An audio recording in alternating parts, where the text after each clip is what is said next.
Wintertime really is a reminder of how important it is to take energy efficiency seriously. You can bleed your pockets quick. Listen to this episode to hear our thoughts and more. The Den, powered by the Lyons Group, a show dedicated to exploring hot topics in real estate, local happenings, and industry trends. We're a small team of professionals approaching $400 million in sales and nearly 2,000 local transactions. You're listening to time-tested experts and industry leaders. Here's a refreshing look at real estate happenings and more. Welcome to The Den. Hello, everyone. Welcome to this episode of The Den, where today we're going to be talking about energy efficiency. What steps can you take as a homeowner to make your property more energy efficient? But before I get to that, let me introduce my friends, my partners, my co-hosts, the fellow members of the Lyons Group. To my left, Paul, hand me the Rockberry, Aspen, the Ninja Groen, and the boss, Shannon, Martin Martinez. My name has been Mr. Inefficient. If you would have heard the start to this episode, I was pretty producers, leave it in. Yeah, leave it in the bloopers reel.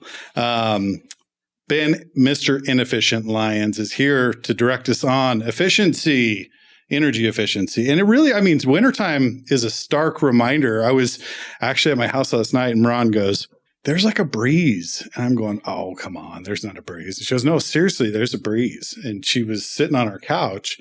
And so I go over there. I'm like, "She's right. There's a breeze." I should know better. I should be listening to my wife more often. Yeah. Usually when she's like, "I smell gas," I'm like, "No, you don't smell gas." And the next thing you know, we have the fire department. Bryson's showing up at our door like, "You guys got a gas leak." So anyways, I followed where's the breeze coming? I followed the breeze, and our front door, literally, it felt like the outside was in. There was a huge gap there. Probably could fit a squirrel through that thing. So I took some paper towels and stuffed it in the door. We're going to have to figure out some trim. But it made me think about this topic. Like, what things can we do as homeowners to make our home more energy efficient? Because it really is not just in the winter months, summertime too. You can lose a lot of cooling out your windows or whatever else, but I figured it would be a great topic to discuss, and then we can come up with some of our tops that we should be doing. So, Shannon. Ben. Yes.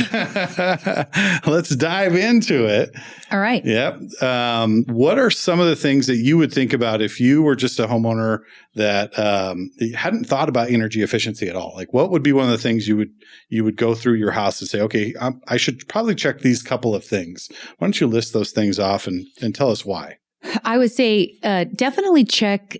And people don't think about this, check your attic space. And a lot of times, your insulation gets beat down, it's older, or maybe it just doesn't have enough. A little bit more blown in insulation can make a huge difference in how heat rises. So how warm are you going to stay? How much of your heat are you heating up the house? And it's just going right out the roof. If you'll notice on a cold day, you can drive through neighborhoods and you can tell who doesn't have good insulation because the steam coming out there. There's frosty roofs and then there's totally thawed roofs. Yeah. So I would say that would be one thing. Check your windows. Older windows tend to leak. And I know this because I live in an old farmhouse and I finally broke down a couple weeks ago. I brought that, it's called King Frost, and it's like plastic with tape and stuff. And, I used to laugh at people for that stuff, but you put it on and really you can't see it once you have it on. I did that to all my windows and you'd be surprised at how the drafts have stopped. So I would say, check your windows. Yeah. Check your attic, weather stripping around doors. That's a great one too, because that's really where you lose. Especially if a squirrel can get in there. That's negligence, Ben. Right. I'm a little dramatic, but I could at least fit my pinky through there. I was like, Holy cow. Well, if you could see light coming through it, then it's open. Yeah. It's open. So I would say that, all those little cracks and crevices around the house, are great places to start for the average person, especially in the wintertime whenever it's already expensive to heat a house. Yeah. Now they say most couples, right? They're a little bit opposite. One couple is the calm walk to it. The other one's the freak out. So depending on who you are, like get your spouse or your partner involved and walk through the house, because someone's going to be a radar and the other one's going to be like, "Oh, it's not that big of a deal." Yeah. But you need both, right? Right. No, I think that's a good call. Just walk through your house and kind of, especially now. What was the temperature this morning? 0. it was at zero. Yeah. And I think in some places it was negative. Mm-hmm. And that you could bleed a lot of energy just by those little things. Yeah. I thought you were going to bring up the guy. You remember the guy who had like this spray can of black stuff that he could like spray paint a boat? Like a big hole in it. Seal. Yeah, Flex Seal. Yeah. Right. We could Flex Seal our entire house. Energy efficiency. Energy efficient. I'm going to send your wife a package of Flex Seal for your Christmas next year, just so you can go to town on projects and keeping that house warm. I could do some good with that. Thanks, Ben. Yeah, why can't I see out my windows? Paul had the Flex Seal. So, what are your thoughts, Paul? What are some of the things that you'd be looking at? Shannon mentioned attic space. Now you can rent one of those little blowers at Lowe's and blow in some insulation. Do you recommend that, or what are your thoughts? Well, when you're talking about insulation, you're talking about R value. R value is the thickness and how much actual efficiency it's giving you. Make sure that the value of your insulation is appropriate for the size of your house, that it's installed correctly. I go on a lot of home inspections and insulation's installed backwards. I guess it still works, but it's incorrect. Yeah. Right. So make sure you do stuff, you install things correctly. What I like to think about a house is it's a living, breathing thing. And you want air to move in and out, but in the way you want it to. Right. So when you have, like right now, there's a new code in Farmington where you have to have somewhat air sealed ductwork. And I think your ductwork, especially in old homes, a lot of times they've separated, they're falling apart. Getting ductwork sealed up. Yeah, they have a new rule where you have to actually do an air construction. test. Yeah, they seal the home up and they do a full air test, and usually they pop out the little LED lights from the ceiling that they're flush mounted. That's pretty wild, but that's a good way to look. So your heating, cooling, all the vents in your attic space. Make sure venting is properly sealed. Because drafts are the worst thing that could happen. Our roofs and the walls are just supposed to keep water out. Everything else is supposed to be for airflow. Making sure you have proper ventilation, because too little ventilation, humidity happens, then you can have a problem that way. But the biggest thing, I think, is your furnace and your water heater.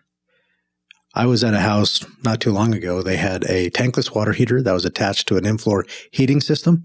This was the most efficient thing I've ever seen.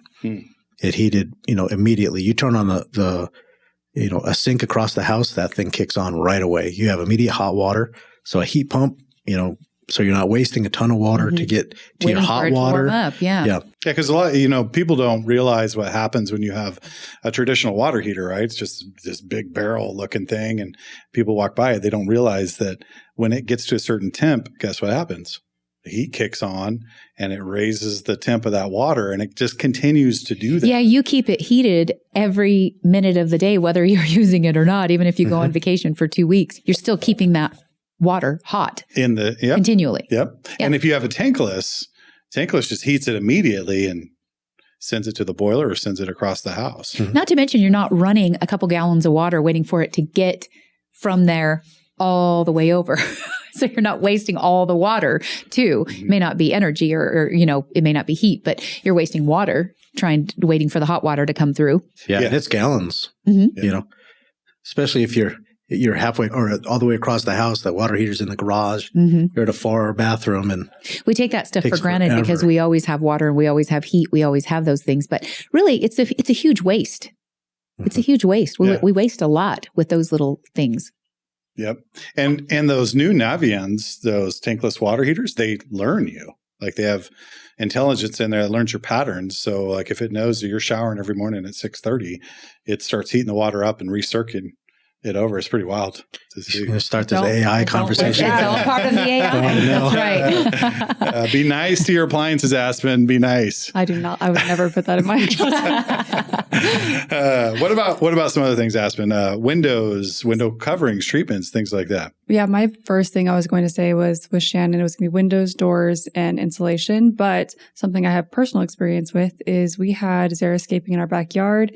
We have a two-story living room. So there's windows on the whole side of the house. And in the summer, it just beat down. It didn't matter how we had 2 air conditioning units running. It was just probably one of the most inefficient things. We also didn't have blinds or curtains on it or anything.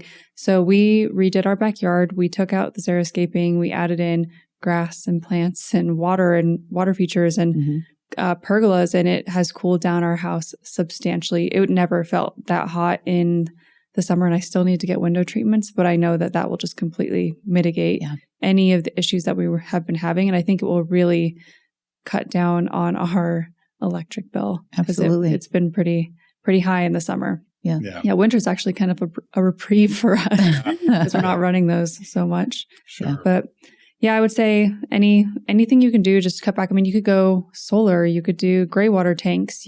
There's so much you can do, but adding things into an already built house can be expensive. So if I was building a house, I would probably look at the different energy efficient things I could do. Yeah, absolutely. And then one thing that we don't think about a lot is window coverings. Like we have the plantation shutters, and I got to tell you, in the mornings when I open those things up, man, that cold air that comes out, so it gets trapped between the shutters and the window. We make sure those things are locked tight at night when it's super cold. And then in the summertime, when the sun's beating through those windows, I mean, obviously you can shut those down. But a lot of people have built just with the sun patterns. So you have those longer eaves because the sun's lower on the horizon in the winter months. So you want that sun exposure, but then you don't want those eaves too short, because when the sun travels up high in the summer months, boy, it's just baking in those higher windows. We have that same problem too. So I'm always going round and round with the kids like, hey, it's winter time. When the sun's up, let the sun come in. And in the summer months, make sure those are tilted or closed. I can't even get my kids to turn off lights. So yeah, they're certainly not going to open and close blinds.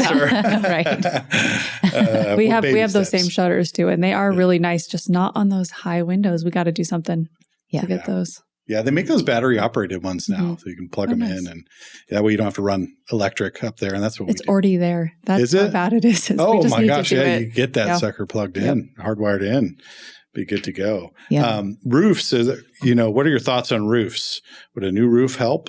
Pro panel, shingle? Sure. If you can reflect some heat in the summertime helps, or even if you put on a new roof and leave your first layer of shingles underneath, you can have a little bit more insulation coming of anything leaving or coming into your house.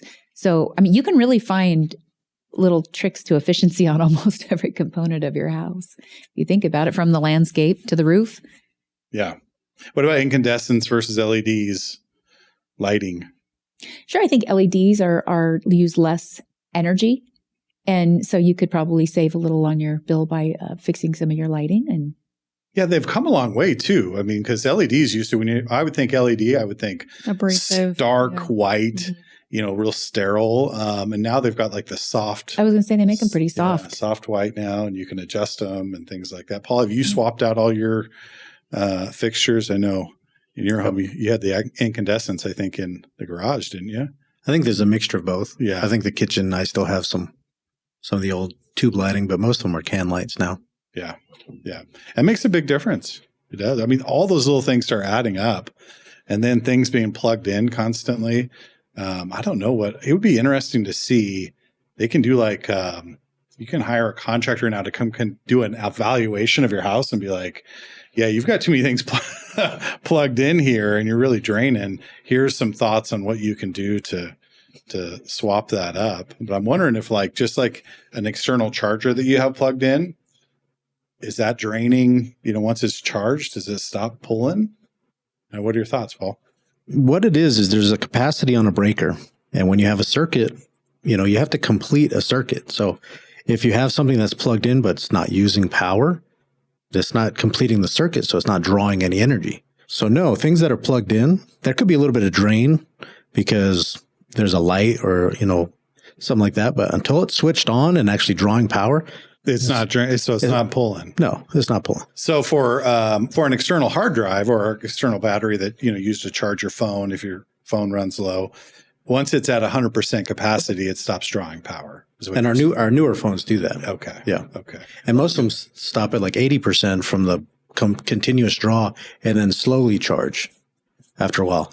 But those new bricks with the USB-C, I think it is, those draw a ton of power and fast. Yeah. So, I mean, the other thing you got to think about when you have a breaker that's, say, 15 amps, and you have 5 or 6 outlets that are on there, and you start plugging in a whole bunch of things, you're going to start popping breakers. That's why, I keep seeing these videos on TikTok and stuff that have like 10 plugs. Like, that's the worst thing you could do. Oh, it's got a surge protector. But yeah, that circuit's not built for that much pull. So, and I'm not good at electricity, the electrical stuff, but I do know that before you think that you are safe, double check with an electrician. Because if you're trying to run a whole bank of computers or a lot of big appliances on a similar circuit and you start popping breakers, have an electrician come and tell you how to fix that. And there's been a lot of talk too about solar, and a lot of people have installed solar panels, but what are the pros and cons if you're going to install solar panels when you resell? What are the pros and what are the cons? I think there's pro for solar if you have it paid off. I think in that case, it's really just a win. You might have some upkeep, but you're going to have upkeep with everything in your house. Everything's going to have a cost to keep it going. But solar panels can be excellent, but they are not cheap. So if you have someone that's coming in trying to qualify for a house, they're also going to have to qualify for the loan for the solar panels because they're essentially assuming the loan. So it can maybe they could afford this house, but now with the solar panel, they can't because you're not going to go take the solar panels off the house. They're there once they're there for the most part. Most lenders want them paid off. Most lenders will expect that they be paid off before it's closed because just as you said, it's another cost. So I think that's really kind of, for me, and I could be missing something, but that's really the one negative for solar panels. Yeah, I recently sold a house. It was, I want to say about approximately 3,600 square feet. It's a very large house. And the family there was a large family of 6. So clearly they used a lot of resources. They were paying an average. She had some solar panels on there and they were paying an average of $13 a month for the electric. Wow. And that made it worth everything. My house has very fewer people in there, fraction of the size, and quite a bit more than that. So it was very impressive. But also, she did have to pay those off in the closing. Because she was still making some payments on them. And they were quite expensive. But, you think about now that they're paid off for the family that just moved in there and bought that house. What a big benefit. You can hardly put a price on it, especially here where electric can be huge surge in price. Yeah. I mean, just a year ago, everybody was complaining that their electric bills were $600, $700, $1,000 a month. For a month, they jumped and everybody was really out of control with that. And I think my highest one was like $400. But some of the larger houses, I have a very small house. Insane. Yeah. With the ACs in the bed. Right. Our yard wasn't done yet, so it was using a lot. It was ridiculous. Yeah. It was a real issue for people. So when you think about that, even though, she may have paid, $25,000 for those solar panels, that's for the new buyers. Boy, you couldn't have got a better deal there. Yeah, it's a sweetheart deal for sure. 2-3 years. Yeah. In a large house with a large family. You've paid that. You paid it. Yeah. I think solar panels can be really good, but they are exceptionally expensive. They are. Yeah, and then when they, like you said, you can't just take them off because you've punctured roof, you've got, the brackets, the mounts, all of that stuff. And then you've installed the infrastructure. So, I mean, the best thing to do is just update what you have if it gets older. Right. And a lot of municipalities have allowed for people to zero out. We were one of the municipalities that would actually allow you to get a credit because you were putting power back on the grid. Now, I think some of those systems are grandfathered in. They don't allow that anymore, but that would be something to look at if you were looking at. We looked at doing it when we got the Tesla because we're like, everyone was telling us it's going to go up so much. Your monthly, it only went up like $15 a month. So it was kind of negligible, but we looked into getting solar panels just in case. And the tax credit really it wasn't an exceptionally huge. I think it was under $10,000 because that's what we had heard was you can get all of it back. But I never could find if there's a program out there that does that. I would really like to know. So if you don't mind me asking, what was the cost to install I got quoted $65,000. $65,000. Wow. Was it a specific company or was it? So I did 2. I can't remember what the first one was. But they were local though? One was local and one was actually through Tesla, and Tesla was much more expensive. It was like $90,000. I was like, oh, nope. Yeah. And then the $65,000 I actually didn't think was entirely unreasonable for our house. The size of it, multiple stories. Yeah. Family of 5. I didn't think it was too crazy. Over 10 years. Yeah. I mean, that was the thing, is how long are we going to live in this house? Yeah. That's where you got to weigh it out. Mm-hmm. And is it going to be a detriment, or, if you're leasing it or there's still money owed on it, you got to pay that off when you sell the house. Yep. So interesting. What about clotheslines, Paul? Just hang your clothes outside and let them dry. I just lost my, so the heating element just went out of my dryer, and I was at the laundromat the last 2 Sundays. Clothesline might not be bad, but here's the thing. I mean, right now, this temperature, you can't get. It wouldn't dry. It wouldn't dry. So you'd bring it back in, it'd be like but cardboard. With freezing temperatures, if you have like natural clothing, you can just go put your clothes out in the in the cold. And if it's wool, cotton, it'll get rid of the bacteria. It'll just make your clothes not stink. That's what I do to all my wool sweaters. Just go put them outside. Them outside. Yep. Wow. Yeah. Nice. My dishwasher just went out. And so we've been hand washing dishes, and Bryson's like, we're going to save water. Dishwashers are much more efficient than hand washing, especially the way Bryson does it.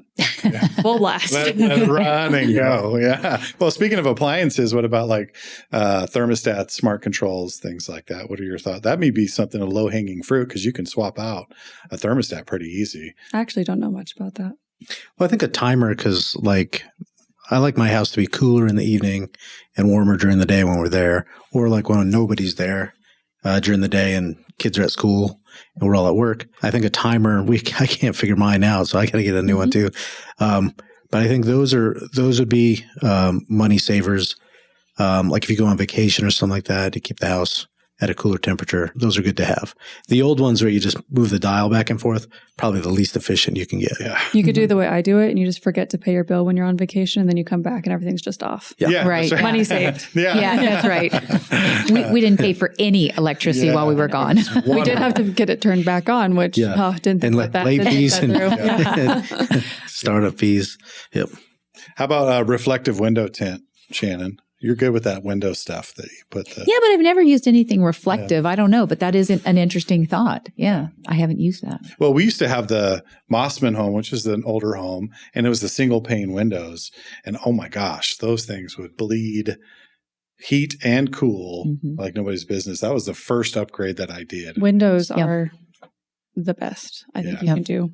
Yeah, and windows can be costly. So, upgrade them if you can. If you can't, seal them. Stop that breeze, stop that heat coming in. Yeah. Put something reflective. And when you say like seal them, you're thinking like caulking around the corners. And maybe, so one of the leaks we were having wasn't just, it's kind of funny. The whole frame around the window felt like an open window in our home. It was shocking. Wow. And so that was the first thing we did before we actually covered them, was I had my husband go around with caulking, and we sealed around the whole thing. That right there stopped half the air. Yeah.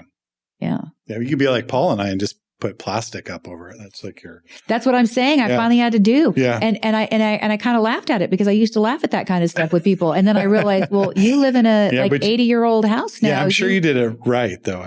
Probably know. Well, they do. Saran wrap doesn't. No, they do have some nice products that are built for that. Memories now. They actually have nice products that are built for that, and you can't tell that it's on there. And it's got a thin little kind of a rubber seal, and you put it on there, and then you actually kind of put a blow dryer on it, and it sucks up. And so when you look at it, you look like you're looking out your window. You can't see it. Yeah.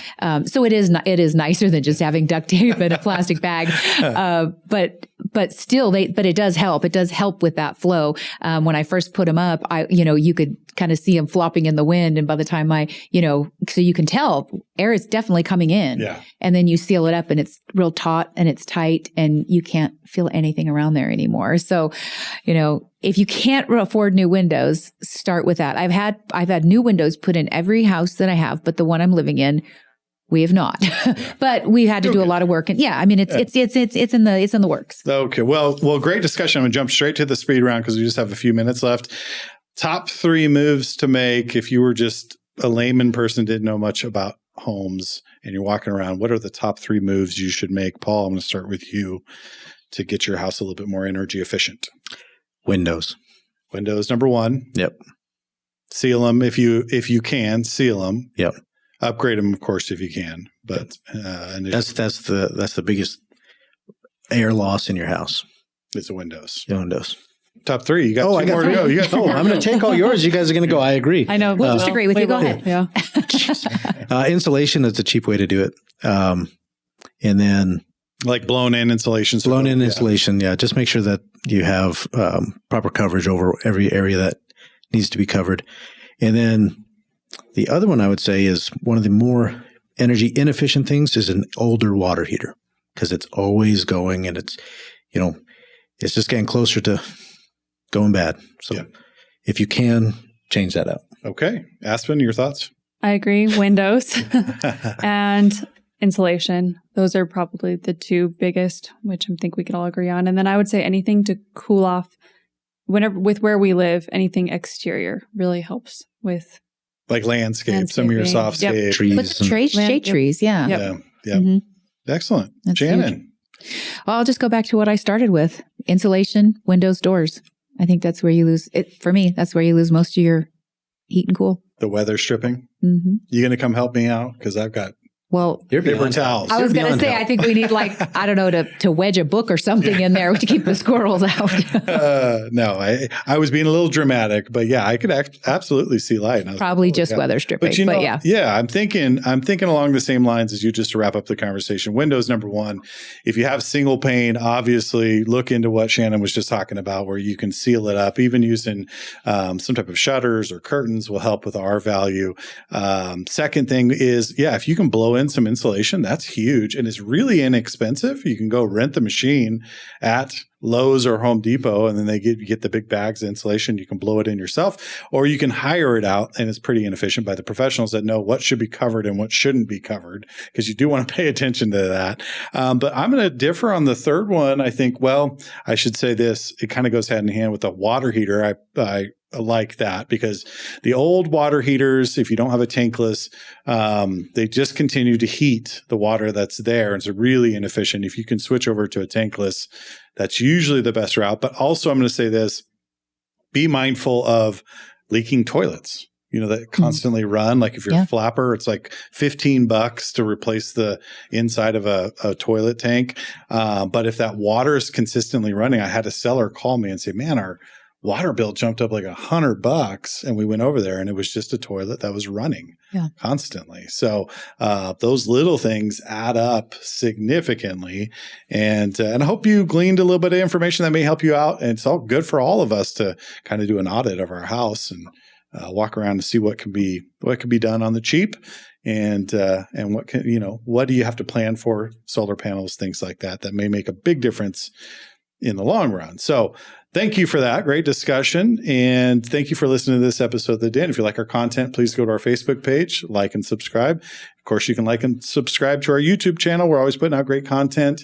Be sure to leave a comment if you want to hear any specific episode. We're happy to oblige or talk about things that are out of the norm. We like to stay in our lane, but sometimes, you know me, I jump out of the lane. You can always go to sjcbroker.com and sign up for a consultation with any one of us here at the Lyons Group. Whether you're buying or selling, residential or commercial, we can give you an advantage in today's market. So thank you for listening to this episode of The Den. Until next time, we'll see you then.